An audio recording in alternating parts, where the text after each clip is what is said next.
we are studying the NICE guideline about hypertension in pregnancy, which was published in 2019.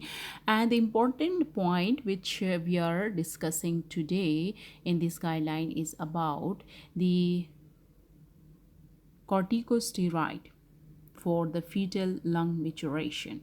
Okay, so about that, it's written in the NICE guideline that if early birth is considered likely within 7 days in women with a preeclampsia. Okay, so the birth is planned within 7 days. Within 7 days, then we have to give corticosteroid for fetal lung maturation. Okay, and that is given in the in line with the NICE guideline on the preterm labor and birth.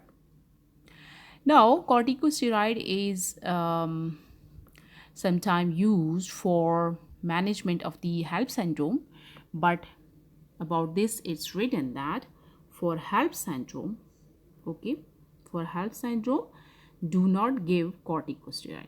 Okay, corticosteroid are not given for the treatment of the HELLP syndrome. Do not give dexamethasone or betamethasone for the treatment of the HELLP syndrome. Okay, that is very important. Now, some other things are also very important. Those are about the fluid balance and the volume expansion that are needed to be discussed. Okay, about that, it's written that do not use volume expansion in women with preeclampsia unless hydralazine is the antenatal antihypertensive. Okay, about the fluid balance, it's written we do not have to give fluid expansion in patient with preeclampsia unless hydralazine is the antenatal antihypertensive. And in the woman with severe preeclampsia, limit maintenance fluid to 80 ml per hour. Okay, so if we have a patient with a preeclampsia, then in them we have to limit the maintenance fluid to 80 ml per hour. Okay, that is also very important. We have to limit it to 80 ml per hour. Okay, so that is important regarding the fluid balance. Okay, so we have to remember that if hydralazine is used, we can go for the fluid balance, otherwise do not give. Okay, now coming to the point of C-section versus induction of the labor in women with hypertensive disorder of pregnancy. Now about this, it's written that choose the mode of birth for the woman with a severe hypertension, severe preeclampsia or eclampsia according to the clinical circumstances and woman preference. Okay, so we don't have to go for the specific mode depending upon the degree of hypertension. That depends upon the overall clinical situation of the patient. Now, we have to discuss something about referral to the critical care. Okay, do we have to refer to critical care or not? Okay, refer women with the severe hypertension or severe preeclampsia to appropriate critical care setting by using a specific protocol.